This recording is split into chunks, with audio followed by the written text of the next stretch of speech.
It was the first thing that I wanted to be good at, to the degree that I was willing to make sacrifices and have a kind of dedication and discipline that certainly has been helpful to me as a writer, especially of long novels that need to be revised and rewritten many times. So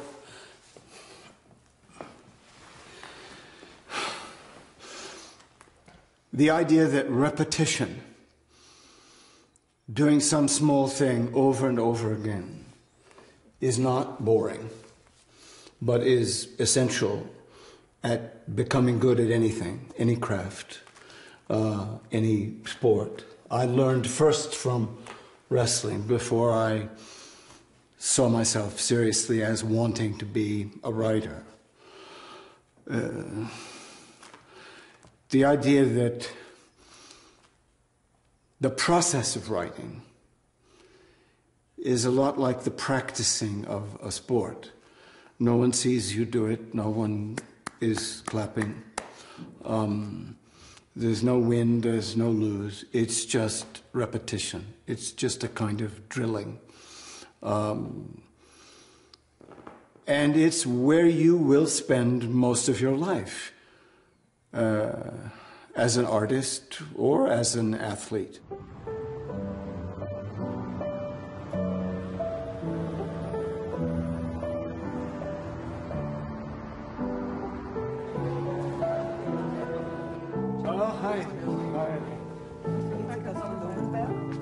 The moment when a book is published, the window when it's available to the public and people are talking to you about it is very small. It's over in a couple of months. But the book might have taken 4, 5, 6, 7 years. And the next book will take a comparable amount of time. So I learned, I think, from wrestling that you better love the process itself. You better love the practicing, the repeating the same move 100 times with the same boring sparring partner. An inch at a time, and crossing something out and moving this sentence here and taking that sentence and putting it there. It's slow. People would fall asleep watching a writer write or a wrestler in practice.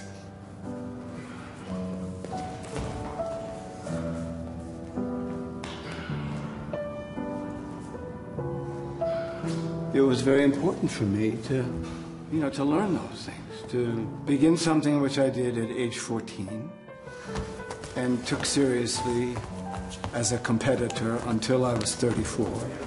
For 20 years, I wrestled competitively. I had opponents, The time spent in actual matches, when you were engaged in wrestling against an actual opponent, is nothing in comparison to the time you spend practicing with people who become overly familiar. Takedown wins it. Sudden death, guys. Takedown wins it. Get him down to the mat. Chase the ankle. Get the ankle. Just as you become, in the course of any book, so familiar with every sentence, every beginning, every ending, every middle, every chapter, every part, and the sentences that cause you to go back to them again and again and rewrite them again and again, they're always the same sentences. The things that give you trouble in a novel, if they give you trouble once, they'll give you trouble 100 times. Maybe there's 10, 12, 30 sentences in a novel that you just feel you never get right.